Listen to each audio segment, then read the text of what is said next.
ਵਾਹਿਗੁਰੂ ਸਾਹਿਬ ਜੀ। ਇੱਕ ਓੰਕਾਰ ਸਤਿਨਾਮ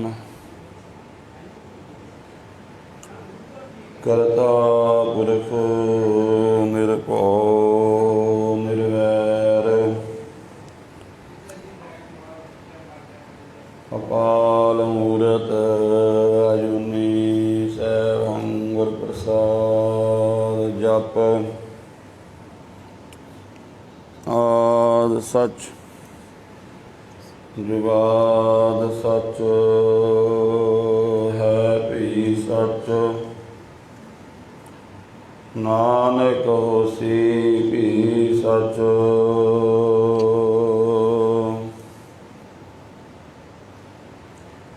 ਅਗਮ ਅਗੋਚਰ ਸਚ ਸਾਹਿਬ ਮੇਰਾ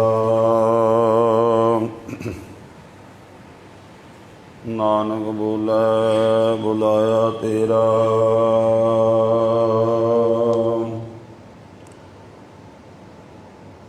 ਬੇਸ਼ੁਮਾਰ ਅਥਾਹ ਗਣਤ ਅਤੁਲੈ ਜੋ ਬੁਲਾਵੋ ਤਿਉ ਨਾਨਕ ਦਾਸ ਬੋਲੇ। ਜੇਤਾ ਜੀਓ ਪਿੰਡ ਸਭ ਤੇਰਾ ਤੂੰ ਅੰਤਰਜਾਮੀ ਪੁਰਖ ਭਗਵਾਨ। ਦਾਸਨ ਦਾਸ ਕਹੇ ਜਨ ਨਾਨਕ ਜਿਹਾ ਤੂੰ ਕਰਾਏ ਤਿਹਾ ਕਰੀ ਵਖਿਆਨ।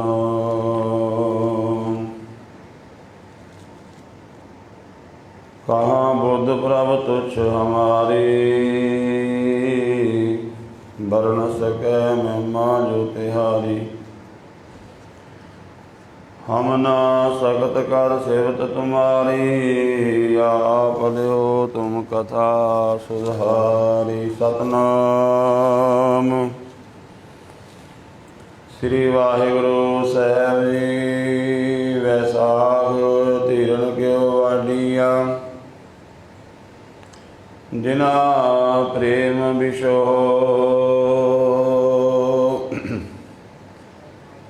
ਹਰ ਸਾਜਨ ਪੁਰਖ ਵਿਸਾਰ ਕੈ ਲਗੀ ਮਾਇਆ ਧੋ।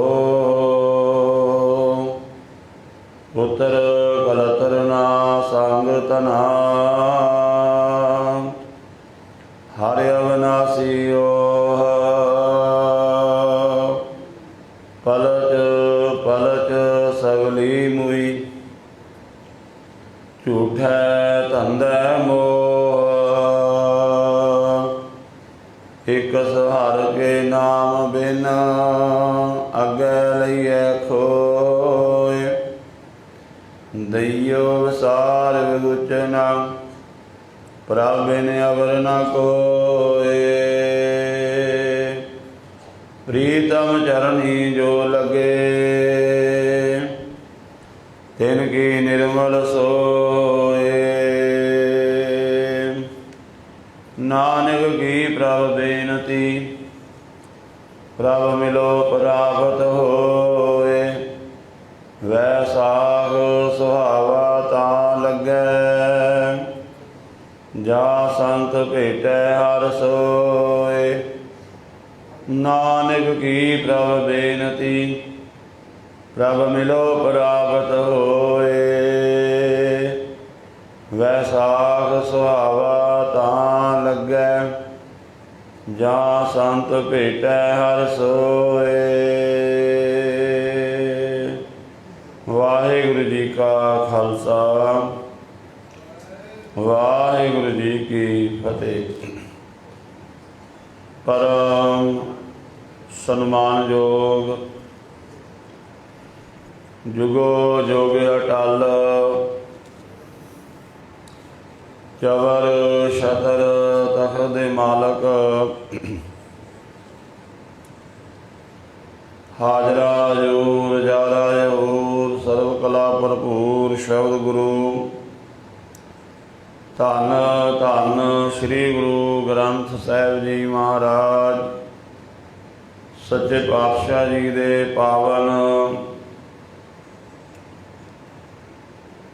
चरणा कमलों विखे हाजरियां भर रहे गुरमुख प्यारे सत्संगी जनों, गुरु पातशाह जी ने कृपा बख्शिश की है। सत संगत का अमोल समा बख्शिश किया है।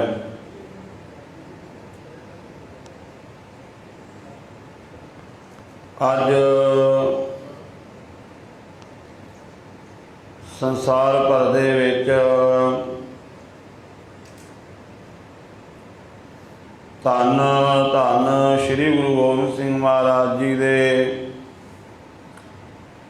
साजे निवाजे हुए खालसा पंथ का पावन साजना दिवस बड़ी श्रद्धा और भावना नाल मनाया जा रहा है। जिथे अज खालसा पंथ का पावन साजना दिवस है, उत्थे नाल ही अज दे दिन खडूर साहब की धरती ते गुरु अंगद देव महाराज जी ने गुरु अमरदास पातशाह जी नूं गुरता गुरगद्दी बख्शिश की। गुरु अमरदास महाराज जी का अज पावन गुरता गुरगद्दी पुरब है। वैसाख के महीने की संगरांद वैसाखी का दिहाड़ा है। सो सतगुरु गुरु अर्जन देव महाराज जी की कीती हुई उच्चारण पावन बाणी 12वां, जिस दे विचों आप जी ने इस समय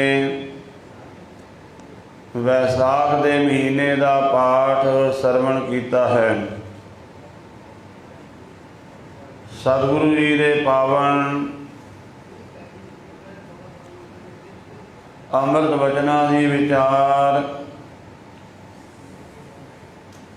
आरंभ करन तो पहला वैसाखी के बारे जो इतिहास है, कुछ को बेनतियां, क्योंकि जिहड़ा विसाखी का दिहाड़ा है इसका गुर इतिहास के नाल बहुत गहरा संबंध है। ते विसाख के महीने दे विच गुरु पातशाह जी ने दो तरह के लोगों की गल की है। एक वो लोग जिहड़े रब नालों टुटे हुए ने, उन्हां दा की हाल है, उन्हां दा जीवन की है, ते उन्हां दा अगला इस जीवन तो बाद अगला पड़ाव की होवेगा। दूसरे परमात्मा के भै विच चलण वाले, उहदी इबादत करन वाले, नाम जपण वाले गुरमुख, उन्हां दी अवस्था, उन्हां दा जीवन वो भी महाराज जी ने इस पावन शब्द दे विच सानू उपदेश देता है। भाव के सतगुरु जी ने साडे सामने दोवें पक्ष रखे ने। एक पक्ष वो है जिहड़ा रब नालों टुटिया होया, ते दूसरा रब नाल जुड़िया होया, ते उन्हां दा उस नूं लाभ की है या नुकसान की है, वो भी महाराज जी ने दसिया है। जो रब नालों टुटे ने उन्होंने नुकसान की है, घाटा की है, ते जिहड़े परमात्मा नाल जुड़े हुए ने उन्होंने लाभ की है। सतगुरु पातशाह जी ने साडे सामने दोवें पक्ष रखे ने। ते सियाणा मनुख लाभ वाले पासे नूं चुनदा हुंदा है। संसार में कोई भी मनुख नहीं चाहता मैनूं घाटा पवे, लोस होवे। संसार में कोई भी मनुख नहीं चाहता मैं दुखी होवां, रोगी होवां। ਤਾਂ ਗੁਰੂ ਪਾਤਸ਼ਾਹ ਜੀ ਕਹਿੰਦੇ ਜੇ ਸੁੱਖ ਲੈਣਾ ਹੈ, ਜੇ ਲਾਭ ਲੈਣਾ ਤੇ ਫਿਰ ਇਸ ਪਾਸੇ ਆ ਜਾ, ਨਹੀਂ ਤਾਂ ਫਿਰ ਤੇਰੇ ਜੀਵਨ ਦੇ ਅੰਦਰ ਇਹ ਤੈਨੂੰ ਘਾਟਾ ਹੈ, ਇਹ ਦੁਸ਼ਵਾਰੀ ਹੈ। ਸਤਿਗੁਰੂ ਜੀ ਦੇ ਪਾਵਨ ਅੰਮ੍ਰਿਤ ਵਚਨਾਂ ਦੀ ਵਿਚਾਰ ਆਰੰਭ ਕਰਨ ਤੋਂ ਪਹਿਲਾਂ ਜੋ ਬੇਨਤੀ ਕੀਤੀ ਹੈ, ਅੱਜ ਵਿਸਾਖੀ ਦਾ ਦਿਹਾੜਾ ਹੈ। ਜਦੋਂ ਆਪਾਂ ਗੁਰ ਇਤਿਹਾਸ ਨੂੰ ਪੜ੍ਹਦੇ ਹਾਂ, ਧੰਨ ਗੁਰੂ ਅਮਰਦਾਸ ਮਹਾਰਾਜ ਜੀ ਜਿਨ੍ਹਾਂ ਦਾ ਅੱਜ ਪਾਵਨ ਗੁਰਤਾ ਗੁਰਗੱਦੀ ਪੁਰਬ ਹੈ, ਜਿਸ ਸਮੇਂ ਖਡੂਰ ਸਾਹਿਬ ਦੀ ਧਰਤੀ 'ਤੇ ਗੁਰੂ ਅੰਗਦ ਦੇਵ ਮਹਾਰਾਜ ਜੀ ਨੇ ਗੁਰੂ ਅਮਰਦਾਸ ਜੀ ਨੂੰ ਗੁਰਤਾ ਗੁਰਗੱਦੀ ਦਿੱਤੀ ਤੇ ਕਿਹਾ ਸੀ ਕਿ ਤੁਸੀਂ ਹੁਣ ਗੋਬਿੰਦਵਾਲ ਸਾਹਿਬ ਦੀ ਧਰਤੀ 'ਤੇ ਜਾ ਕੇ ਰਹਿਣਾ ਹੈ। ਗੋਬਿੰਦਵਾਲ ਜਿਹੜਾ ਸਾਹਿਬ ਹੈ ਨਗਰ ਹੈ, ਇਹ ਗੁਰੂ ਅਮਰਦਾਸ ਮਹਾਰਾਜ ਜੀ ਦਾ ਵਸਾਇਆ ਹੋਇਆ ਹੈ ਗੁਰੂ ਅੰਗਦ ਦੇਵ ਮਹਾਰਾਜ ਜੀ ਦੇ ਹੁਕਮ ਨਾਲ। ਇਤਿਹਾਸ ਵਿੱਚ ਜ਼ਿਕਰ ਆਉਂਦਾ ਹੈ ਇਹ ਗੋਂਦੇ ਖੱਤਰੀ ਦਾ ਇਲਾਕਾ ਸੀ, ਉਹਦੀ ਇਹ ਬਹੁਤ ਭਾਰੀ ਜ਼ਮੀਨ ਸੀ ਇੱਥੇ। ਉਹ ਇੱਥੇ ਨਗਰ ਵਸਾਉਣਾ ਚਾਹੁੰਦਾ ਸੀ ਪਰ ਨਗਰ ਵਸਦਾ ਨਹੀਂ ਸੀ। ਉਹਨੇ ਜਾ ਕੇ ਗੁਰੂ ਅੰਗਦ ਦੇਵ ਮਹਾਰਾਜ ਜੀ ਦੇ ਕੋਲ ਬੇਨਤੀ ਕੀਤੀ, ਪਾਤਸ਼ਾਹ ਅਸੀਂ ਉੱਥੇ ਨਗਰ ਵਸਾਉਣਾ ਚਾਹੁੰਦੇ ਹਾਂ। ਕੰਧਾਂ ਖੜੀਆਂ ਹੁੰਦੀਆਂ ਨੇ, ਰਾਤ ਤੱਕ ਸਵੇਰੇ ਜਾਂਦੇ ਹਾਂ ਕੰਧਾਂ ਢੱਠੀਆਂ ਹੁੰਦੀਆਂ ਨੇ। ਪਹਿਰਾ ਲਾ ਕੇ ਵੀ ਵੇਖਿਆ ਹੈ, ਸਾਨੂੰ ਕੋਈ ਬੰਦਾ ਜਾਂ ਕੋਈ ਪਸ਼ੂ ਇੱਦਾਂ ਕੋਈ ਦਿਖਾਈ ਨਹੀਂ ਦਿੱਤਾ ਜਿਹੜਾ ਉਹ ਕੰਧਾਂ ਢਾਂਦਾ ਹੋਵੇ। ਫਿਰ ਕਹਿਣ ਲੱਗਾ ਜੀ ਸਾਨੂੰ ਇਹ ਪਤਾ ਲੱਗਾ ਵੀ ਉਹ ਕੋਈ ਉੱਥੇ ਪ੍ਰੇਤ ਆਤਮਾ ਰਹਿੰਦੀਆਂ ਨੇ, ਉਹ ਨਗਰ ਨਹੀਂ ਵਸਣ ਦਿੰਦੀਆਂ। ਤਾਂ ਗੁਰੂ ਅੰਗਦ ਦੇਵ ਮਹਾਰਾਜ ਜੀ ਨੇ ਗੁਰੂ ਅਮਰਦਾਸ ਮਹਾਰਾਜ ਜੀ ਨੂੰ ਇੱਕ ਛਟੀ ਦੇ ਕੇ ਭੇਜਿਆ, ਜਾ ਪੁਰਖਾ ਇਹ ਗੋਬਿੰਦਵਾਲ ਨਗਰ ਜਿਹੜਾ ਹੈ ਉਹ ਵਸਾਣਾ ਕਰੋ। ਉੱਥੇ ਫਿਰ ਗੁਰੂ ਅਮਰਦਾਸ ਮਹਾਰਾਜ ਜੀ ਅਜੇ ਗੁਰੂ ਨਹੀਂ ਬਣੇ ਸਨ। ਇਹ ਗੋਂਦੇ ਖੱਤਰੀ ਦੀ ਦਿੱਤੀ ਹੋਈ ਜ਼ਮੀਨ ਤੇ ਨਗਰ ਵਸਾਇਆ ਤੇ ਉਹਦੇ ਨਾਮ ਤੇ ਇਹਦਾ ਨਾਮ ਰੱਖਿਆ ਗੋਇੰਦਵਾਲ।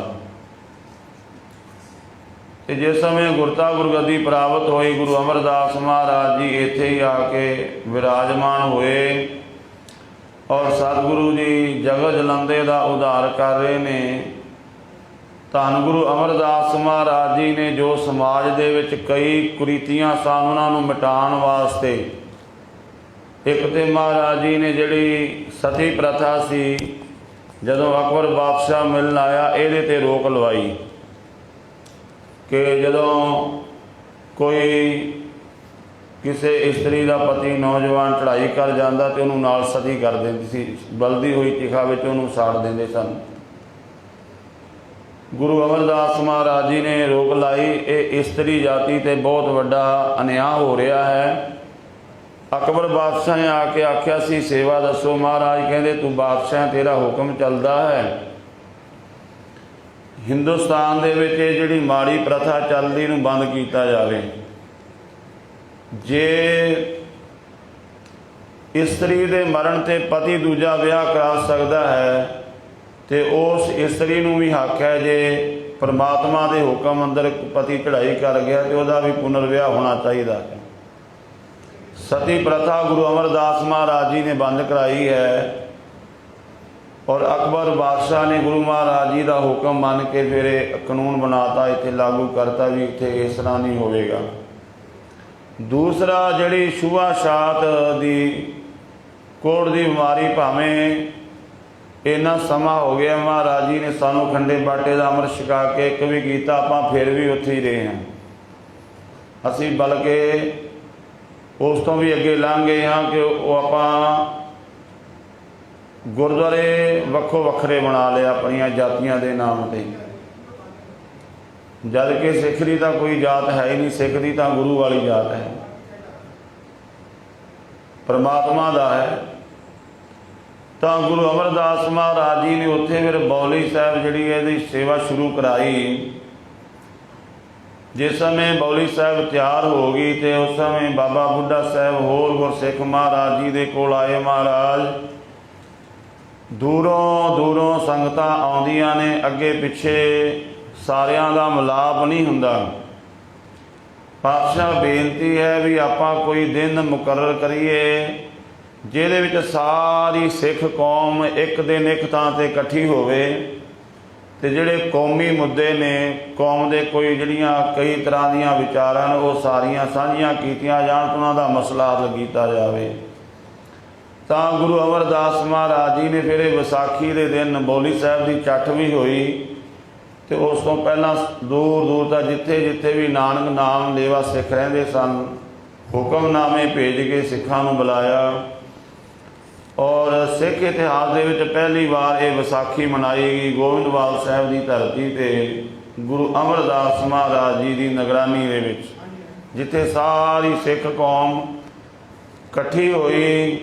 ਜਿੱਥੇ ਵੀ ਕੋਈ ਰਹਿੰਦੇ ਸਨ, ਦੂਰੋਂ ਦੂਰੋਂ ਦੂਜਿਆਂ ਮੁਲਕਾਂ ਤੋਂ ਵੀ ਸਿੱਖ ਚੱਲ ਕੇ ਆਏ, ਅਤੇ ਉਹਦੇ ਨਾਲ ਇਹ ਸੀ ਵੀ ਕੌਮ ਦੀ ਜਿਹੜੀ ਹੈ ਆਰਥਿਕ ਤੌਰ 'ਤੇ ਵੀ ਤਰੱਕੀ ਹੋਵੇ, ਕਿ ਜਿਵੇਂ ਇੱਥੋਂ ਸਿੱਖ ਵਪਾਰੀ ਦੂਜੇ ਮੁਲਕ ਵੀ ਜਾਂਦੇ ਪਤਾ ਨਹੀਂ ਸੀ ਲੱਗਦਾ, ਤਾਂ ਜਦੋਂ ਸਿੱਖ ਇੱਕ ਦੂਜੇ ਨਾਲ ਮਿਲਦੇ ਇਕੱਠੇ ਹੁੰਦੇ ਵੀ ਅਸੀਂ ਉਸ ਇਲਾਕੇ ਵਿੱਚ ਰਹਿੰਦੇ ਹਾਂ, ਸਾਡਾ ਇਹ ਕਾਰੋਬਾਰ ਹੈ, ਸਾਡੇ ਕੋਲ ਆਉਣਾ, ਇੱਦਾਂ ਸਿੱਖਾਂ ਵਿੱਚ ਪਿਆਰ ਵੀ ਔਰ ਆਰਥਿਕ ਤੌਰ 'ਤੇ ਵੀ ਵਾਧਾ ਹੋਇਆ, ਤਰੱਕੀ ਹੋਈ।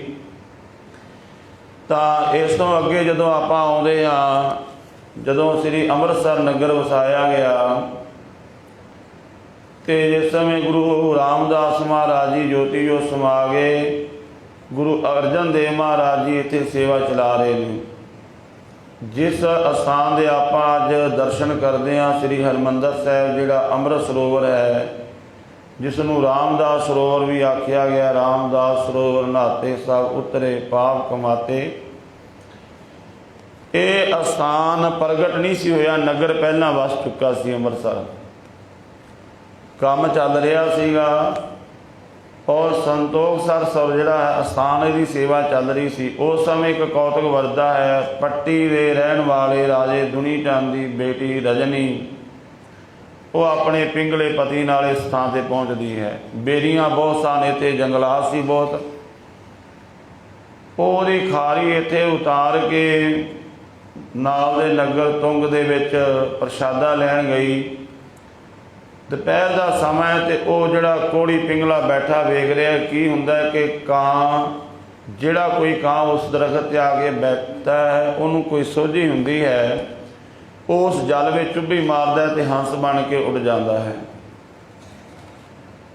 ਉਹਨੇ ਦੇਖਿਆ ਇਹ ਜਲ ਵਿੱਚ ਕੋਈ ਕਰਾਮਾਤ ਹੈ, ਅਤੇ ਆਪਾਂ ਜਾਣਦੇ ਹਾਂ ਜਦੋਂ ਉਸ ਪਿੰਗਲੇ ਨੇ ਉੱਥੇ ਇਸ਼ਨਾਨ ਕੀਤਾ, ਉਹਦਾ ਕੋੜ ਦੂਰ ਹੋ ਗਿਆ। ਬੀਬੀ ਰਜਨੀ ਆਈ, ਦੇਖਿਆ ਵੀ ਇਹ ਤੇ ਨੌਜਵਾਨ ਕੋਈ ਹੋ ਰਿਹਾ, ਰੌਲਾ ਪਾਤਾ, ਲੋਕ ਇਕੱਠੇ ਹੋ ਗਏ, ਗੁਰੂ ਅਰਜਨ ਦੇਵ ਮਹਾਰਾਜ ਜੀ ਦੇ ਕੋਲ ਪਹੁੰਚੇ।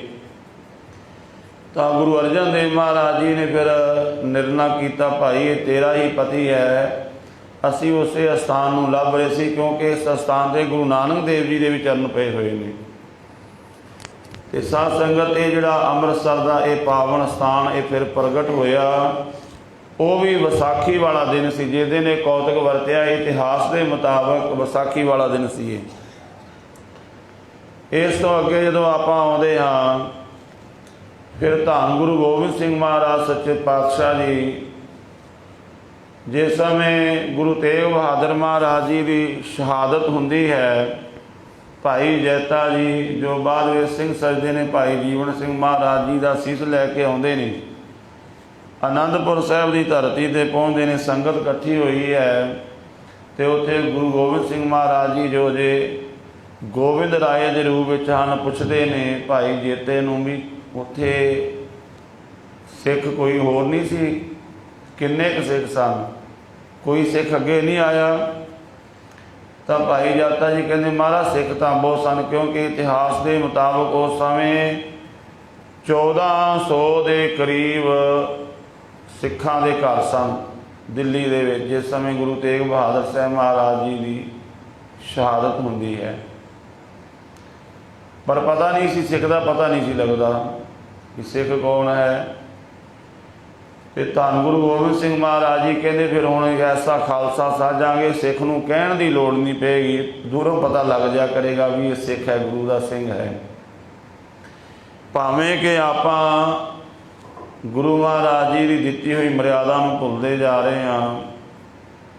ਜਿਵੇਂ ਅੰਮ੍ਰਿਤ ਛਕ ਕੇ ਆਪਾਂ ਸ਼ਸਤਰਧਾਰੀ ਪੂਰੇ ਨਹੀਂ ਹੁੰਦੇ, ਹੋਰ ਕਈ ਗੱਲਾਂ ਹਨ।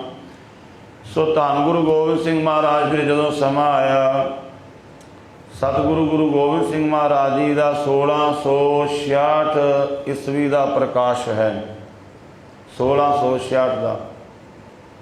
ਔਰ 1699 ਦੇ ਵਿੱਚ ਖਾਲਸਾ ਪੰਥ ਦੀ ਸਾਜਨਾ ਕਰਦੇ ਨੇ। 33 ਸਾਲ ਦੀ ਗੁਰੂ ਗੋਬਿੰਦ ਸਿੰਘ ਮਹਾਰਾਜ ਜੀ ਦੀ ਉਸ ਸਮੇਂ ਆਰਜਾ ਹੈ।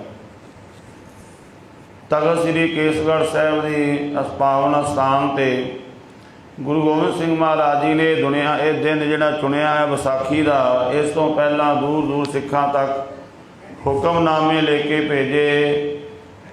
ਔਰ ਬਹੁਤ ਭਾਰੀ ਜਿਹੜੀ ਹੈ ਸਿੱਖ ਸੰਗਤ ਇਕੱਠੀ ਹੋਈ।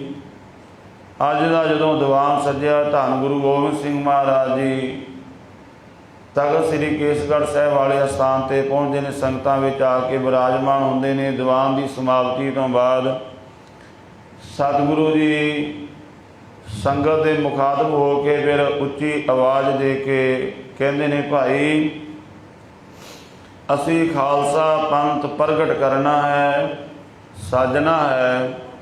ਇੱਕ ਸਿੱਖ ਦੇ ਸਿਰ ਦੀ ਲੋੜ ਹੈ, ਬਹੁਤ ਵੱਡਾ ਕਾਰਜ ਹੈ। ਧੰਨ ਗੁਰੂ ਗੋਬਿੰਦ ਸਿੰਘ ਮਹਾਰਾਜ ਜੀ ਨੇ ਆਪਣੀ ਪਾਵਨ ਬਾਣੀ ਦੇ ਵਿੱਚ ਆਖਿਆ ਹੈ ਵੀ ਜਿਹੜਾ ਖਾਲਸਾ ਹੈ ਨਾ, ਇਹ ਅਕਾਲ ਪੁਰਖ ਵਾਹਿਗੁਰੂ ਦੇ ਹੁਕਮ ਨਾਲ ਸਾਜਿਆ ਗਿਆ ਹੈ ਔਰ ਇਹਨੂੰ ਕੋਈ ਖਤਮ ਨਹੀਂ ਕਰ ਸਕਦਾ, ਕਿਉਂਕਿ ਅਕਾਲ ਪੁਰਖ ਵਾਹਿਗੁਰੂ ਦੇ ਹੁਕਮ ਨਾਲ ਸਤਿਗੁਰੂ ਪਾਤਸ਼ਾਹ ਜੀ ਦੇ ਬਚਨ ਨੇ ਕਿ ਅਕਾਲ ਪੁਰਖ ਵਾਹਿਗੁਰੂ ਨੇ ਸਾਨੂੰ ਹੁਕਮ ਕੀਤਾ, ਜਦੋਂ ਹੇਮਕੁੰਟ ਸਾਹਿਬ ਦੀ ਧਰਤੀ 'ਤੇ ਬੰਦਗੀ ਕਰ ਰਹੇ ਸੀ, ਇੱਕ ਰੂਪ ਹੋ ਗਏ ਤੇ ਅਕਾਲ ਪੁਰਖ ਵਾਹਿਗੁਰੂ ਨੇ ਆਖਿਆ, ਮੈਂ ਆਪਣਾ ਸੁਤ ਤੋਹੇ ਨਿਵਾਜਾ, ਪੰਥ ਪਰਚਰ ਕਰਵੇ ਕੋ ਸਾਜਾ। ਮੈਂ ਤੁਹਾਨੂੰ ਆਪਣਾ ਪੁੱਤਰ ਬਣਾ ਕੇ ਭੇਜ ਰਿਹਾ ਹਾਂ, ਜਾਓ ਖਾਲਸਾ ਪੰਥ ਦੀ ਸਾਜਨਾ ਕਰੋ। ਠਾੜ ਭਿਓ ਮੈਂ ਜੋਰ ਕਰ ਬਚਨ ਕਹਾ ਸਿਰ ਨਿਆਏ, ਪੰਥ ਚਲੇ ਤਬ ਜਗਤ ਮੈਂ, ਜਬ ਤੁਮ ਕਰੋ ਸਹਾਏ। ਖਾਲਸਾ ਅਕਾਲ ਪੁਰਖ ਕੀ ਫੌਜ ਪ੍ਰਗਟਿਓ, ਖਾਲਸਾ ਪਰਮਾਤਮਾ ਕੀ ਮੌਜ। ਪਰਮਾਤਮਾ ਦੀ ਮੌਜ ਦੇ ਵਿੱਚ ਇਹ ਖਾਲਸਾ ਪੰਥ ਪ੍ਰਗਟ ਹੋਇਆ। ਧੰਨ ਗੁਰੂ ਗੋਬਿੰਦ ਸਿੰਘ ਮਹਾਰਾਜ ਜੀ ਨੇ ਆਪਾਂ ਇਤਿਹਾਸ ਜਾਣਦੇ ਹਾਂ, 3 ਵਾਰੀ ਜਦੋਂ ਆਵਾਜ਼ ਦਿੱਤੀ ਹੈ, ਤੀਜੀ ਵਾਰੀ ਭਾਈ ਦਇਆ ਰਾਮ ਜੀ ਲਾਹੌਰ ਦੇ ਰਹਿਣ ਵਾਲੇ ਇਹ ਆਏ ਅੱਗੇ। ਪਹਿਲਾਂ ਤਾਂ ਸਾਰੇ ਖਾਮੋਸ਼ੀ ਛਾ ਗਈ, 2 ਆਵਾਜ਼ਾਂ ਵਿੱਚ ਕੋਈ ਨਹੀਂ ਉੱਠਿਆ। ਤੀਸਰੀ ਵਾਰੀ ਭਾਈ ਦਇਆ ਰਾਮ ਜੀ ਆਏ ਤੇ ਸਾਧ ਸੰਗਤ ਧੰਨ ਗੁਰੂ ਗੋਬਿੰਦ ਸਿੰਘ ਮਹਾਰਾਜ ਜੀ ਦੇ ਸਾਹਮਣੇ ਕਹਿਣ ਲੱਗੇ, ਮਹਾਰਾਜ ਮੇਰਾ ਸੀਸ ਹਾਜ਼ਰ ਹੈ। ਪਾਤਸ਼ਾਹ ਜੀ ਪੁੱਛਦੇ ਨੇ, ਤੇਰਾ ਨਾਮ ਕੀ ਹੈ? ਕਹਿਣ ਲੱਗੇ, ਜੀ ਮੇਰਾ ਨਾਮ ਹੈ ਦਇਆ ਰਾਮ। ਕਿੱਥੋਂ ਦੇ ਰਹਿਣ ਵਾਲੇ? ਉਹ ਲਾਹੌਰ ਦਾ। ਲਾਹੌਰ ਸ਼ਹਿਰ ਬਾਰੇ ਬਾਣੀ ਵਿੱਚ ਵਚਨ ਆਇਆ ਹੈ, ਲਾਹੌਰ ਸ਼ਹਿਰ ਜ਼ਹਿਰ ਕਹਿਰ ਸਵਾ ਪੈਰ। ਲਾਹੌਰ ਸ਼ਹਿਰ ਦੇ ਵਿੱਚ ਬੜਾ ਕਹਿਰ ਹੁੰਦਾ ਸੀ, ਇੱਥੇ ਬੜੀਆਂ ਗਊਆਂ ਵੱਢੀਆਂ ਜਾਂਦੀਆਂ ਸੀ, ਬੜਾ ਪਾਪ ਹੁੰਦਾ ਸੀ। ਅੰਮ੍ਰਿਤ ਵੇਲੇ ਜਿਸ ਸਮੇਂ ਗੁਰੂ ਨਾਨਕ ਪਾਤਸ਼ਾਹ ਜੀ ਉੱਥੇ ਗਏ, ਮਹਾਰਾਜ ਜੀ ਦੇ ਬਚਨ ਨੇ, ਫਿਰ ਗੁਰੂ ਅਰਜਨ ਦੇਵ ਮਹਾਰਾਜ ਜੀ ਦੀ ਸ਼ਹਾਦਤ ਇੱਥੇ ਹੁੰਦੀ ਹੈ। ਪਾਤਸ਼ਾਹ ਗੁਰੂ ਗੋਬਿੰਦ ਸਿੰਘ ਮਹਾਰਾਜ ਜੀ ਜੋ ਗੋਬਿੰਦ ਰਾਏ ਦੇ ਰੂਪ ਵਿੱਚ ਹਨ, ਬਾਅਦ ਵਿੱਚ ਅੰਮ੍ਰਿਤ ਛਕਿਆ। ਪਾਤਸ਼ਾਹ ਜੀ ਨੇ ਕਹਿਣ ਲੱਗੇ, ਜੇ ਲਾਹੌਰ ਤੋਂ ਦਇਆ ਚੱਲ ਕੇ ਆ ਗਈ ਹੈ, ਸਾਡਾ ਇਹ ਕਾਰਜ ਜ਼ਰੂਰ ਪੂਰਾ ਹੋਵੇਗਾ। ਫਿਰ ਸਾਰੇ ਸਿੱਖ, ਭਾਈ ਧਰਮਚੰਦ ਜੀ, ਭਾਈ ਹਿੰਮਤ ਜੀ, ਭਾਈ ਮੋਹਕਮ ਜੀ, ਭਾਈ ਸਾਹਿਬ ਸਿੰਘ, ਇਹ ਸਾਰੇ ਸਿੰਘ ਵਾਰੇ ਵਾਰੇ ਆਉਂਦੇ ਨੇ ਔਰ ਮਹਾਰਾਜ ਇਹਨਾਂ ਦੇ ਸੀਸ ਧੜ ਤੋਂ ਜੁਦਾ ਕਰਦੇ ਨੇ। ਇੱਥੇ ਵੀ ਆਪਾਂ ਵੇਖਦੇ ਹਾਂ, ਕਈ ਤੁਹਾਨੂੰ ਕਿਤਾਬਾਂ ਮਿਲਣਗੀਆਂ, ਇਹਦੇ ਵਿੱਚ ਸਾਡੀ ਬੜੀ ਨਲਾਇਕੀ ਹੈ। ਸਾਡੇ ਜਿਹੜੀ ਕੌਮ ਦੇ ਅੱਗੇ ਆਗੂ ਨੇ ਇਸ ਤਰ੍ਹਾਂ ਦੇ ਲਿਖਾਰੀਆਂ 'ਤੇ ਪਾਬੰਦੀ ਨਹੀਂ ਲਾ ਸਕੇ ਕਿ ਉਹਨਾਂ ਨੇ ਲਿਖਿਆ ਕਿ ਗੁਰੂ ਗੋਬਿੰਦ ਸਿੰਘ ਮਹਾਰਾਜ ਜੀ ਨੇ ਬੱਕਰੇ ਝਟਕਾਏ, ਇੱਦਾਂ ਦੀਆਂ ਗੱਲਾਂ ਲਿਖੀਆਂ ਨੇ। ਗੁਰਮੁਖੋ ਆਪਾਂ ਗੁਰੂ ਗ੍ਰੰਥ ਸਾਹਿਬ ਨੂੰ ਮੰਨਣ ਵਾਲੇ ਹਾਂ। ਗੁਰੂ ਗ੍ਰੰਥ ਸਾਹਿਬ ਦੀ ਬਾਣੀ ਕਹਿੰਦੀ ਗੁਰੂ ਸਾਰਾ ਕੁਝ ਕਰ ਸਕਦਾ ਹੈ ਔਰ ਕੀਤਾ ਹੈ। ਬਹੁਤ ਸਾਰੇ ਪ੍ਰਮਾਣ ਨੇ ਗੁਰੂ ਗ੍ਰੰਥ ਸਾਹਿਬ ਦੀ ਬਾਣੀ। ਆਪਾਂ ਉਹ ਗੱਲ ਨੂੰ ਮੰਨਣਾ ਜਿਹੜੀ ਗੁਰੂ ਗ੍ਰੰਥ ਸਾਹਿਬ ਜੀ ਪ੍ਰਮਾਣਿਤ ਕਰਦੇ ਨੇ ਮਹਾਰਾਜ, ਵੀ ਇੱਦਾਂ ਹੋ ਸਕਦਾ ਹੈ, ਗੁਰੂ ਕਰ ਸਕਦਾ ਹੈ। ਇੱਕ ਭਗਤ ਨਾਮਦੇਵ ਜੀ ਦਾ ਸ਼ਬਦ ਹੈ। ਜਿਸ ਸਮੇਂ ਦੀ ਹਕੂਮਤ ਨੇ ਭਗਤ ਨਾਮਦੇਵ ਜੀ ਨੂੰ ਕੈਦ ਕਰ ਲਿਆ ਨਾ, ਕਹਿੰਦੇ ਵੀ ਸੁਣਿਆ ਤੁਸੀਂ ਬ੍ਰਹਮ ਗਿਆਨੀ ਹੋ, ਤੁਸੀਂ ਰੱਬ ਨਾਲ ਇੱਕ ਹੋ ਗਏ ਹੋ, ਤੁਹਾਡੇ ਵਿੱਚ ਰੱਬ ਵਿੱਚ ਕੋਈ ਫਰਕ ਨਹੀਂ ਰਹਿ ਗਿਆ,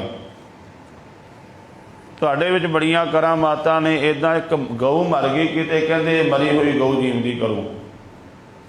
ਨਾਮਾ ਸੁਲਤਾਨੇ ਬਾਦਲਾ ਦੇਖੋ ਤੇਰਾ ਹਰ ਬੀਠਲਾ, ਬਿਸਮਿਲ ਗਊ ਦਿਓ ਜਵਾਏ ਨਾਤਰ ਗਰਦਨ ਮਾਰੋ ਠਾਏ। ਕਹਿਣ ਲੱਗੇ ਮਰੀ ਹੋਈ ਗਊ ਜੀਵਦੀ ਕਰ ਦਿਓ, ਨਹੀਂ ਤੇ ਫਿਰ ਤੁਹਾਨੂੰ ਮਾਰ ਦਿਆਂਗੇ। ਤੇ ਭਗਤ ਨਾਮਦੇਵ ਜੀ ਨੇ ਆਖਿਆ ਸੀ, ਰਾਜਨ ਬਿਸਮਿਲ ਕੀਆ ਨਾ ਜੀਵੇ ਕੋਏ। ਇੱਦਾਂ ਕਹਿਣਾ ਕਿ ਗਊ ਨਹੀਂ ਜੀਵਦੀ ਹੋਵੇਗੀ, ਕੋਈ ਵੀ ਨਹੀਂ ਜੀਵਦਾ ਹੁੰਦਾ, ਭਾਵੇਂ ਕੋਈ ਜਿਵੇਂ ਮਰਜ਼ੀ ਕਹੀ ਜਾਵੇ। ਹਾਂ ਕਹਿੰਦੇ ਮੇਰਾ ਕੀਆ ਕਛੂ ਨਾ ਹੋਏ, ਕਰ ਹੈ ਰਾਮ ਹੋਏ ਐ ਸੋਏ। ਉਹ ਰੱਬ ਕਰ ਸਕਦਾ ਹੈ, ਮਰਿਆ ਹੋਇਆਂ ਨੂੰ ਜੀਵਦਾ ਕਰ ਸਕਦਾ ਹੈ। ਤੇ ਫਿਰ ਜਦੋਂ 7 ਘੜੀਆਂ ਦਾ ਟਾਈਮ ਦੇ ਦਿੱਤਾ ਵੀ ਇੰਨਾ ਟਾਈਮ ਵਿੱਚ ਜੀਵਦੀ ਕਰ ਦਿਓ, ਨਹੀਂ ਤੁਹਾਨੂੰ ਮਾਰ ਦਾਂਗੇ। 7 ਘੜੀ ਜਦ ਬੀਤੀ, ਸੁਣੀਏ ਗੁਰੂ ਗ੍ਰੰਥ ਸਾਹਿਬ 'ਚ ਭਗਤ ਨਾਮਦੇਵ ਜੀ ਦੀ ਬਾਣੀ ਹੈ, ਇਹ ਤਾਂ ਆਪਾਂ ਮੰਨਾਂਗੇ ਨਾ। ਭਗਤ ਨਾਮਦੇਵ ਜੀ ਦੀ ਬਾਣੀ ਉਹ ਕਹਿੰਦੇ ਜਦੋਂ 7 ਘੜੀ ਜਾ ਬੀਤੀ, ਸੁਣੀ ਅਜੋ ਨਾ ਆਇਓ ਤੇਰੇ ਭਵਨ ਧੜੀ। ਬਸ ਫਿਰ ਅਰਦਾਸ ਕੀਤੀ, ਪਰਮਾਤਮਾ ਇਹ ਤੁਹਾਡਾ ਹੀ ਪਰਚਾ ਹੈ। ਤੇ ਫਿਰ ਪਰਮਾਤਮਾ ਆ ਗਿਆ, ਵਾਹਿਗੁਰੂ ਉਹਨੇ ਕੌਤਕ ਵਰਤਾਇਆ। ਭਗਤ ਨਾਮਦੇਵ ਜੀ ਦੇ ਸਾਹਮਣੇ ਪਰਮਾਤਮਾ ਆ ਗਿਆ। ਹੁਣ ਭਗਤ ਨਾਮਦੇਵ ਜੀ ਨੂੰ ਰੱਬ ਦਿਖਾਈ ਦੇ ਰਿਹਾ ਹੈ, ਹੋਰ ਦੁਨੀਆ ਨੂੰ ਨਹੀਂ, ਕਿਉਂਕਿ ਭਗਤ ਕੋਲ ਉਹ ਅੱਖ ਹੈ ਰੱਬ ਨੂੰ ਵੇਖਣ ਵਾਲੀ। ਜਿਵੇਂ ਦਾਸ ਅਕਸਰ ਬੇਨਤੀ ਕਰਦਾ ਹੈ, ਆਪਾਂ ਕਿਸੇ ਦਰਖਤ ਨੂੰ ਵੇਖਾਂਗੇ ਨਾ, ਜਿਵੇਂ ਜੀ ਸਾਡੀ ਬਿਰਤੀ ਆਪਾਂ ਉਸ ਹਿਸਾਬ ਨਾਲ ਉਹਨੂੰ ਵੇਖਾਂਗੇ। ਇੱਕ ਤਰਖਾਣ ਵੇਖੇਗਾ ਨਾ ਦਰਖਤ ਨੂੰ, ਉਹ ਕਹੇਗਾ ਇਹਦੇ ਵਿੱਚ ਬੜੀ ਵਧੀਆ ਲੱਕੜ ਹੈ, ਇਹਦੀ ਲੱਕੜ ਪੌਰੀ ਬਹੁਤ ਵਧੀਆ, ਚ ਬਹੁਤ ਕੁਝ ਬਣੇਗਾ ਇੱਦਾਂ ਦਾ। ਤੇ ਇੱਕ ਜਿਹੜਾ ਬਾਲਣ ਵਾਲਾ ਉਹ ਵੇਖੇਗਾ ਵੀ ਇਹਦਾ ਬਾਲਣ ਬੜਾ ਬਣੇਗਾ। ਇੱਕ ਜਿਹੜਾ ਕਵੀ ਹੈ ਉਹ ਕਹੇਗਾ ਉਹਦੇ ਤੇ ਕਵਿਤਾ ਲਿਖੇਗਾ। ਹਰ ਇੱਕ ਜਿਸ ਤਰ੍ਹਾਂ ਦੀ ਕਿਸੇ ਦੀ ਦ੍ਰਿਸ਼ਟੀ ਹੈ, ਇਸੇ ਤਰ੍ਹਾਂ ਪਰਮਾਤਮਾ ਇਸ ਸੰਸਾਰ ਦੇ ਵਿੱਚ ਹੀ ਹੈ, ਪਰ ਉਹ ਵੇਖਣ ਵਾਲੀ ਦ੍ਰਿਸ਼ਟੀ ਉਹਦੇ ਸੁਭਾਅ, ਉਹਦੇ ਕਿਰਤ ਦੇ ਮੁਤਾਬਕ ਹੁੰਦੀ ਹੈ। ਤੇ ਭਗਤ ਨਾਮਦੇਵ ਜੀ ਨੂੰ ਰੱਬ ਕਹਿਣ ਲੱਗਾ, ਕਹੇ ਤਾਂ ਧਰਨ ਅਕੌਡੀ ਕਰੋ। ਤੁਸੀਂ ਕਹਿ ਦਿਓ ਭਗਤ ਜੀ ਇਹਨਾਂ ਲੋਕਾਂ ਨੇ ਤੁਹਾਨੂੰ ਦੁੱਖ ਦਿੱਤਾ, ਧਰਤੀ ਪੁੱਠੀ ਕਰ ਦਈਏ। ਕਹੇ ਤਾਂ ਧਰਨਾ ਕੌਡੀ ਕਰੋ, ਕਹੇ ਤਾਂ ਲੇਕਰ ਧਰ ਉੱਪਰ ਧਰੋ। ਕਹਿਣ ਲੱਗੇ ਫਿਰ ਇਹ ਭਗਤ ਨਾਮਦੇਵ ਜੀ ਕਹਿੰਦੇ ਮਹਾਰਾਜ ਇੱਦਾਂ ਨਹੀਂ ਕਰਨਾ। ਕਹੇ ਤਾਂ ਮਰੀ ਗਊ ਦੇਉ ਜਵਾਏ। ਪਰਮਾਤਮਾ ਨੇ ਕਹਿੰਦੇ ਮਰੀ ਹੋਈ ਗਊ ਜੀਵਦੀ ਕਰ ਦਈਏ। ਭਗਤ ਨਾਮਦੇਵ ਜੀ ਕਹਿੰਦੇ ਮਹਾਰਾਜ ਤੁਹਾਡੀ ਇੱਛਾ। ਫਿਰ ਉੱਥੇ ਉਹ ਗਊ ਜੀਵਦੀ ਹੋਈ ਔਰ ਫਿਰ ਉਹ ਬਾਦਸ਼ਾਹ ਬੜਾ ਔਖਾ ਹੋਇਆ, ਉੱਥੇ ਬਿਪਤਾ ਪੈ ਗਈ, ਦੁੱਖ ਬਣਿਆ। ਇਹ ਬਹੁਤ ਲੰਮਾ ਸ਼ਬਦ ਉਹਦੇ ਵਿੱਚ ਸਾਰੀ ਵਾਰਤਾ ਦੱਸੀ ਹੈ। ਮਰੀ ਹੋਈ ਗਊ ਜੀਵਦੀ ਹੋਈ ਗੁਰੂ ਗ੍ਰੰਥ ਸਾਹਿਬ ਦੀ ਬਾਣੀ ਦੇ ਵਿੱਚ ਲਿਖਿਆ ਹੈ। ਤੁਸੀਂ ਅੰਮ੍ਰਿਤਸਰ ਜਾਓ, ਜੋ ਬਾਬਾ ਅਟਲ ਰਾਏ ਜੀ ਦਾ ਅਸਥਾਨ ਹੈ, ਬਾਬਾ ਅਟਲ ਰਾਏ ਜੀ ਦਾ ਇਤਿਹਾਸ ਪੜ੍ਹਨਾ। ਉਹਨਾਂ ਨੇ ਆਪਣੇ ਜੀਵਨ ਦੇ ਵਿੱਚ ਛੋਟੀ ਉਮਰ ਦੇ ਵਿੱਚ ਇਹਨਾਂ ਦਾ ਇੱਕ ਸਾਥੀ ਸੀ ਮੋਹਨ, ਉਹ ਮਰ ਗਿਆ ਸੱਪ ਦੇ ਲੜ ਕੇ।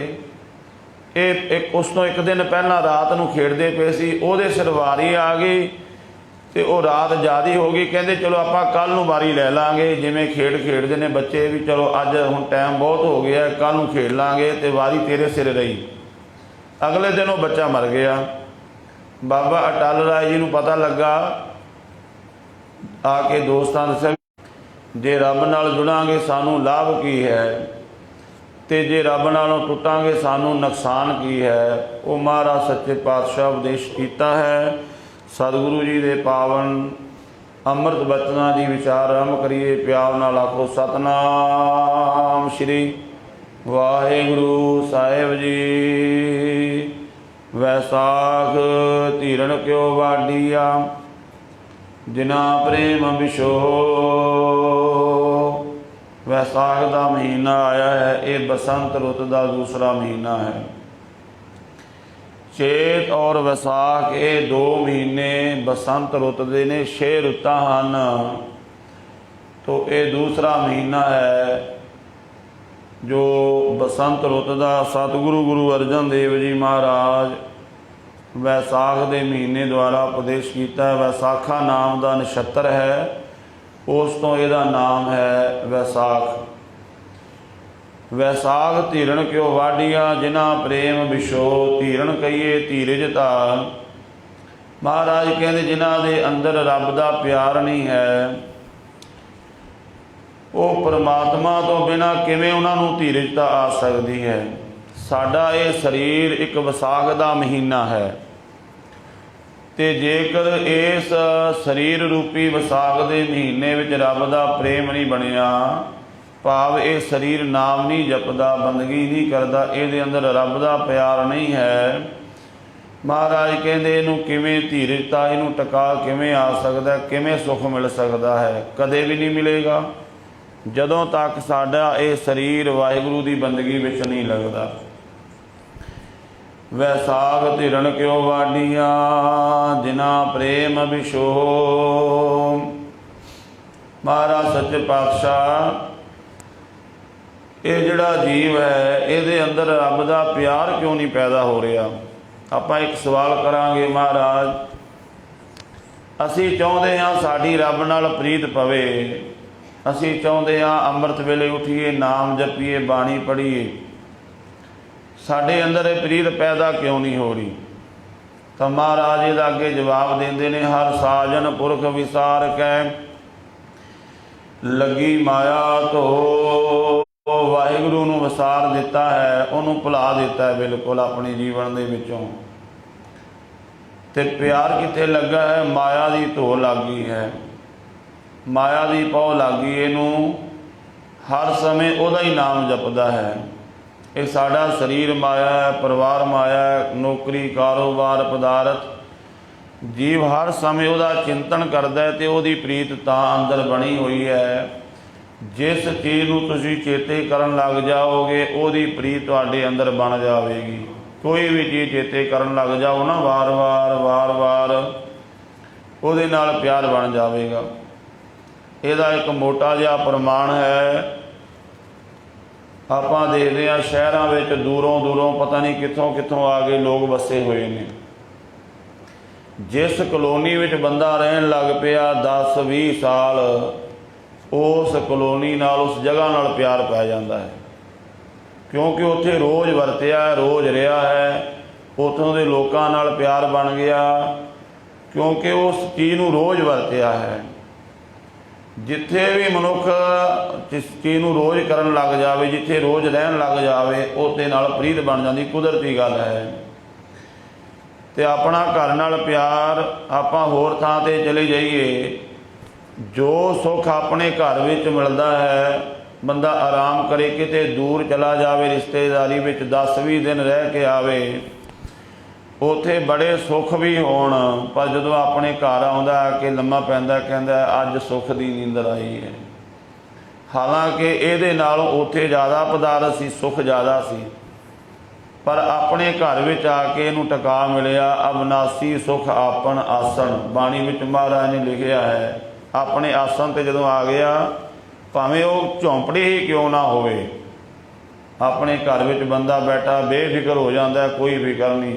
ਬਗਾਨੇ ਦੇ ਘਰ ਵਿੱਚ ਗਿਆ ਹੈ, ਭਾਵੇਂ ਰਿਸ਼ਤੇਦਾਰ ਹੀ ਹੈ, ਉੱਥੇ ਮਨ ਵਿੱਚ ਸ਼ੰਕਾ ਬਣੀ ਰਹਿੰਦੀ ਹੈ, ਮਨ ਡਰਿਆ ਰਹਿੰਦਾ ਹੈ ਵੀ ਬਗਾਨੇ ਦੇ ਘਰ ਬੈਠਾ, ਗਲਤ ਨਾ ਬੋਲਿਆ ਜਾਵੇ, ਕੋਈ ਗਲਤ ਕਰਮ ਨਾ ਹੋ ਜਾਵੇ। ਉੱਠਦਿਆਂ ਬਹਿੰਦਿਆਂ ਉੱਥੇ ਬੜਾ ਸੰਜਮ ਰੱਖਣਾ ਪੈਂਦਾ ਹੈ। ਫਿਕਰ ਹੁੰਦਾ ਨਾ ਬਗਾਨੇ ਦੇ ਘਰ ਵਿੱਚ ਹਰ ਇੱਕ ਕਰਮ ਦਾ, ਆਪਣੇ ਘਰ ਆ ਕੇ ਬੇਫਿਕਰ ਹੋ ਜਾਂਦਾ ਹੈ। ਤਾਂ ਇਸੇ ਤਰ੍ਹਾਂ ਮਹਾਰਾਜ ਸੱਚੇ ਪਾਤਸ਼ਾਹ ਕਹਿੰਦੇ, ਜਦੋਂ ਤੂੰ ਰੋਜ਼ ਪ੍ਰੀਤ ਬਾਣੀ ਪਹਿਲਾਂ ਪੜ੍ਹਨੀ, ਪ੍ਰੀਤ ਬਾਅਦ 'ਚ ਪੈਦਾ ਹੋਣੀ ਹੈ। ਜਦੋਂ ਆਪਾਂ ਰੋਜ਼ ਬਾਣੀ ਪੜ੍ਹਾਂਗੇ, ਸੰਗਤ ਕਰਾਂਗੇ, ਫਿਰ ਸਾਡੇ ਅੰਦਰ ਰੱਬ ਦੀ ਪ੍ਰੀਤ ਪੈਦਾ ਹੋਵੇਗੀ। ਅਤੇ ਪ੍ਰੀਤ ਪੈਦਾ ਹੋ ਗਈ, ਫਿਰ ਇਹ ਪ੍ਰੀਤ ਕਦੇ ਟੁੱਟੇਗੀ ਨਹੀਂ। ਇਹਦਾ ਇਹ ਵੀ ਹੈ, ਦੁਨੀਆ ਨਾਲ ਕਿਸੇ ਨਾਲ ਪ੍ਰੀਤ ਪਾਓ, ਕਿੰਨੀ ਵੀ ਗੂੜੀ ਪ੍ਰੀਤ ਪਾ ਲਓ, ਉਹ ਟੁੱਟ ਜਾਂਦੀ ਹੈ। ਕਿੰਨੀ ਵੀ ਗੂੜੀ ਪ੍ਰੀਤ ਹੋਵੇ ਦੁਨੀਆ ਦੀ, ਪਰ ਜਿਹੜੀ ਰੱਬ ਦੀ ਪ੍ਰੀਤ ਹੈ, ਮਹਾਰਾਜ ਕਹਿੰਦੇ ਇਹ ਕਦੇ ਨਹੀਂ ਟੁੱਟਦੀ। ਇਹ ਤਾਂ ਮਰਨ ਤੋਂ ਬਾਅਦ ਵੀ ਨਹੀਂ ਟੁੱਟਦੀ। ਤਾਂ ਹੀ ਤੇ ਮਹਾਰਾਜ ਕਹਿੰਦੇ ਨਾਨਕ ਕਚੜਿਆਂ ਸਿਓ ਤੋੜ। ਆਪਾਂ ਪ੍ਰੀਤ ਜੂਆ ਖੇਡਣ ਵਾਲਿਆਂ ਨਾਲ ਵੀ ਪਾ ਸਕਦੇ ਹਾਂ, ਤਾਸ਼ ਖੇਡਣ ਵਾਲਿਆਂ ਨਾਲ ਵੀ ਪਾ ਸਕਦੇ ਹਾਂ, ਅਤੇ ਆਪਾਂ ਪ੍ਰੀਤ ਗੁਰਮੁਖਾਂ ਨਾਲ ਵੀ ਪਾ ਸਕਦੇ ਹਾਂ। ਜਿਹੜੇ ਬਾਣੀ ਪੜ੍ਹਦੇ, ਨਾਮ ਜਪਣ ਵਾਲੇ, ਉਹਨਾਂ ਕੋਲ ਵੀ ਬਹਿ ਸਕਦੇ ਹਾਂ। ਮਹਾਰਾਜ ਕਹਿੰਦੇ ਕੱਚਿਆਂ ਨਾਲੋਂ ਤੋੜ ਲੈ, ਸੱਚਿਆਂ ਨਾਲ ਪਾ ਲੈ। ਨਾਨਕ ਕਚੜਿਆਂ ਸਿਓ ਤੋੜ, ਢੂੰਡ ਸੱਜਣ ਸੰਤ ਪੱਕਿਆਂ। ਓਏ ਜੀਵਨ ਦੇ ਵਿਛੜੇ, ਓਏ ਮੋਇਆ ਨਾ ਜਾਈ ਛੋੜ। ਤੋ ਪਾਤਸ਼ਾਹ ਫਰਮਾਨ ਕਰਦੇ ਨੇ, ਹਰ ਸਾਜਨ ਪੁਰਖ ਵਿਸਾਰ ਕੈ ਲੱਗੀ ਮਾਇਆ ਧੋ। ਜਿਹਨੂੰ ਵਿਸਾਰਤਾ, ਉਹਦੇ ਨਾਲੋਂ ਪ੍ਰੀਤ ਟੁੱਟ ਗਈ। ਆਪਣਾ ਕੋਈ ਰਿਸ਼ਤੇਦਾਰ, ਆਪਾਂ ਉਹਨੂੰ ਭੁਲਾ ਦਿੱਤਾ, ਬਿਲਕੁਲ ਆਪਾਂ ਉਹਨੂੰ ਬੁਲਾਉਂਦੇ ਹੀ ਨਹੀਂ। ਜਿਵੇਂ ਜਿਵੇਂ ਉਹਨੂੰ ਭੁਲਾਉਣਾ ਸ਼ੁਰੂ ਕਰਤਾ, ਉਹਦੇ ਨਾਲੋਂ ਪ੍ਰੀਤ ਟੁੱਟਦੀ ਗਈ, ਰਿਸ਼ਤਾ ਖਤਮ ਹੁੰਦਾ ਗਿਆ। ਰਿਸ਼ਤਾ ਜੁੜਦਾ ਕਿਵੇਂ ਆ? ਬੋਲਣ ਚਾਲਣ ਨਾਲ। ਆਪਾਂ ਕਿਸੇ ਕੋਲ ਰੋਜ਼ ਜਾਣ ਲੱਗ ਪਏ, ਬੈਠਣ ਲੱਗ ਪਏ, ਅਤੇ ਉਹ ਪ੍ਰੀਤ ਬਣਨ ਲੱਗ ਪਈ। ਇਸੇ ਤਰ੍ਹਾਂ ਜਦੋਂ ਰੋਜ਼ ਗੁਰੂ ਕੋਲ ਆਵਾਂਗੇ, ਸੰਗਤ ਵਿੱਚ ਆਵਾਂਗੇ, ਰੱਬ ਨਾਲ ਪ੍ਰੀਤ ਬਣਨ ਲੱਗ ਜਾਵੇਗੀ। ਤੋ ਮਹਾਰਾਜ ਸੱਚੇ ਪਾਤਸ਼ਾਹ ਕਹਿੰਦੇ, ਪੁੱਤਰ ਕਲਤਰ ਨਾ ਸੰਗ ਧਣਾ, ਹਰਿ ਅਵਨਾਸੀ ਓ। ਕਿ ਹੁਣ ਮਾਇਆ ਕੀ ਹੈ? ਪਰਮਾਤਮਾ ਨੂੰ ਵਿਸਾਰਿਆ, ਵਿਸਾਰਨ ਵਾਸਤੇ ਦੂਜਾ ਚਾਹੀਦਾ ਸੀ। ਆਪਾਂ ਇੱਕ ਜਗ੍ਹਾ ਨੂੰ ਛੱਡਣਾ, ਉਹਦੇ ਵਾਸਤੇ ਦੂਜੀ ਜਗ੍ਹਾ ਚਾਹੀਦੀ ਹੈ ਨਾ। ਹੁਣ ਪਰਮਾਤਮਾ ਨੂੰ ਵਿਸਾਰ ਕੇ ਦੂਜੇ ਥਾਂ 'ਤੇ ਇਹਨੇ ਕਿੱਥੇ ਪ੍ਰੀਤ ਲਾਈ ਹੈ? ਪੁੱਤਰ ਦੇ ਵਿੱਚ, ਇਸਤਰੀ ਦੇ ਵਿੱਚ, ਧਨ ਦੇ ਵਿੱਚ, ਪਦਾਰਥ ਦੇ ਵਿੱਚ ਪ੍ਰੀਤ ਲਾ ਲਈ। ਪੁੱਤਰ ਕਲਤਰ ਨਾ ਸੰਗ ਧਣਾ, ਹਰਿ ਅਵਨਾਸੀ ਓ। ਮਹਾਰਾਜ ਕਹਿੰਦੇ ਜਿਹੜੇ ਨਾਸਵੰਤ ਸਨ, ਉਹਨਾਂ ਨਾਲ ਪ੍ਰੀਤ ਪਾ ਲਈ। ਪੁੱਤਰ, ਇਸਤਰੀ, ਪਰਿਵਾਰ, ਧਨ, ਪਦਾਰਥ। ਧੰਨ ਗੁਰੂ ਅਰਜਨ ਦੇਵ ਮਹਾਰਾਜ ਜੀ ਦੇ ਆਪਾਂ ਰੋਜ਼ ਬਚਨ ਰਹਿ ਰਾਸ ਦੇ ਵਿੱਚ ਵੀ ਪੜ੍ਹਦੇ ਹਾਂ। ਜਨਨ ਪਿਤਾ ਲੋਕ ਸੁਤ ਬਣਤਾ, ਕੋਏ ਨਾ ਕਿਸ ਕੀ ਧਰਿਆ। ਮਾਂ, ਪਿਤਾ, ਪੁੱਤਰ, ਇਸਤਰੀ, ਪਰਿਵਾਰ। ਮਹਾਰਾਜ ਕਹਿੰਦੇ ਇਹ ਤੇਰੀ ਧਿਰ ਨਹੀਂ ਬਣਨਗੇ, ਤੇਰਾ ਸਹਾਰਾ ਨਹੀਂ ਬਣਨਗੇ। ਤੇਰਾ ਸਹਾਰਾ ਕੇਵਲ ਨਾਮ ਹੈ। ਇਸ ਕਰਕੇ ਪਾਤਸ਼ਾਹ ਕਹਿੰਦੇ ਉਸ ਅਵਨਾਸੀ ਵਾਹਿਗੁਰੂ ਦੇ ਨਾਲ ਪ੍ਰੀਤ ਪਾ।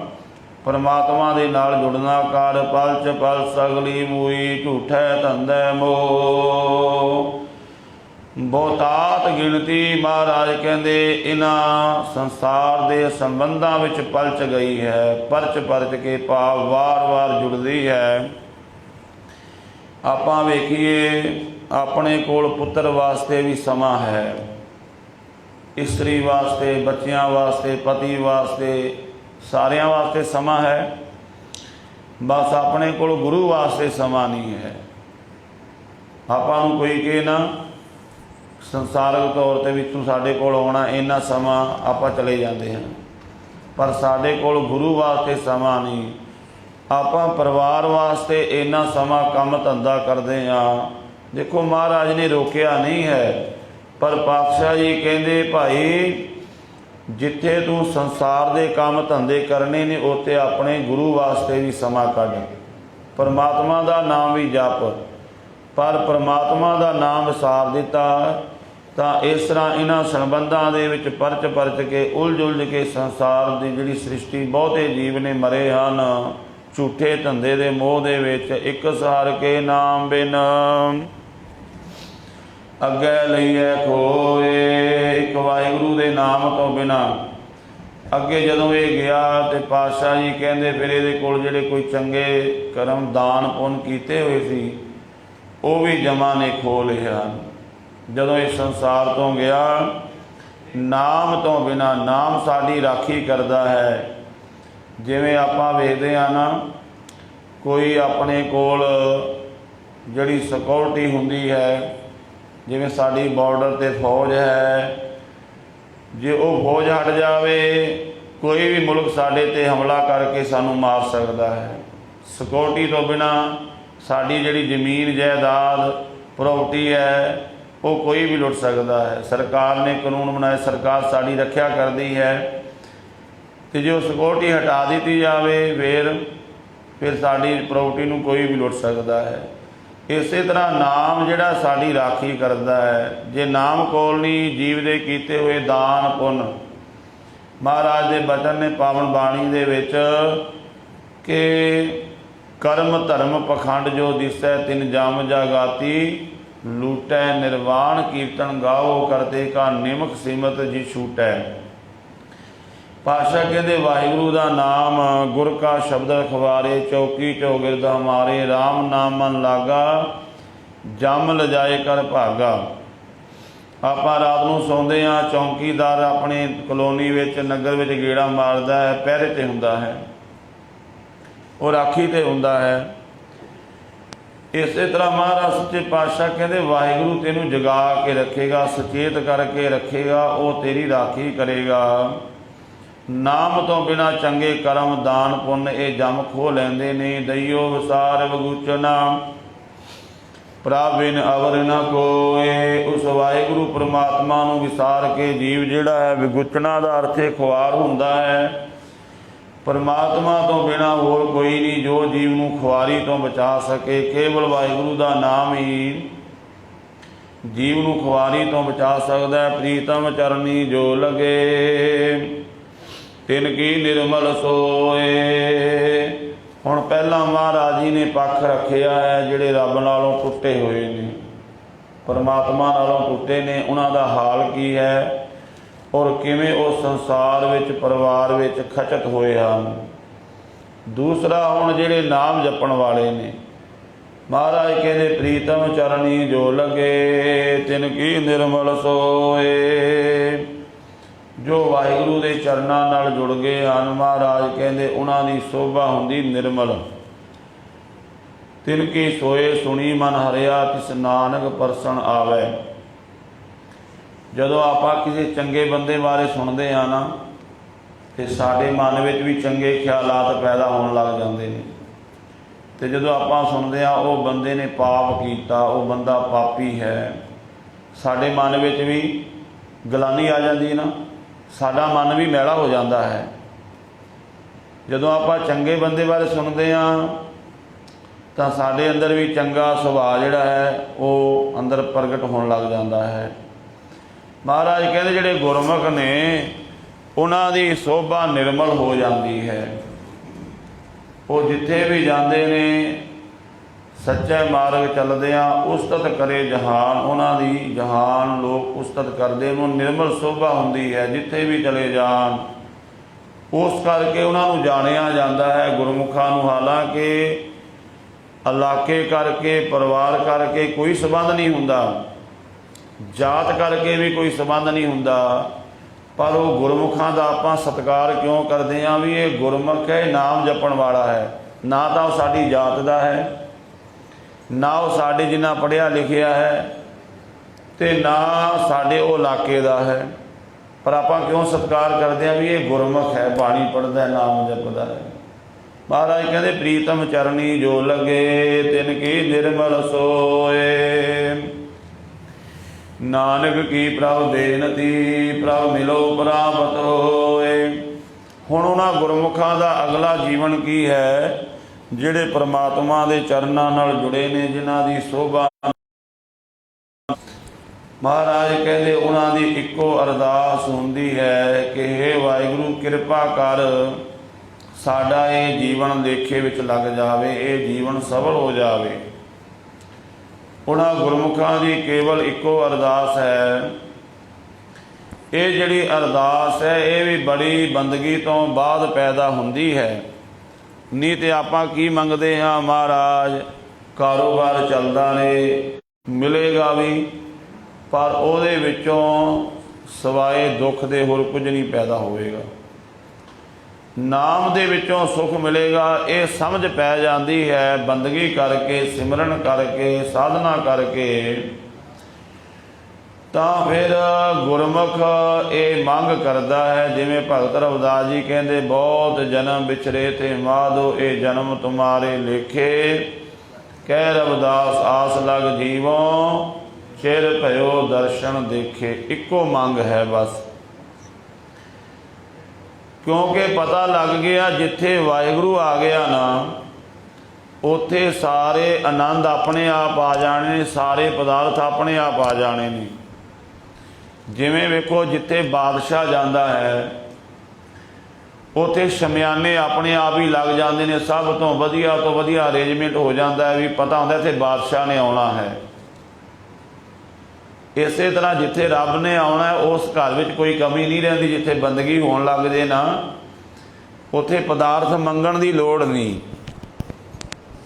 ਉੱਥੇ ਪਦਾਰਥ ਆਪਣੇ ਆਪ ਚੱਲ ਕੇ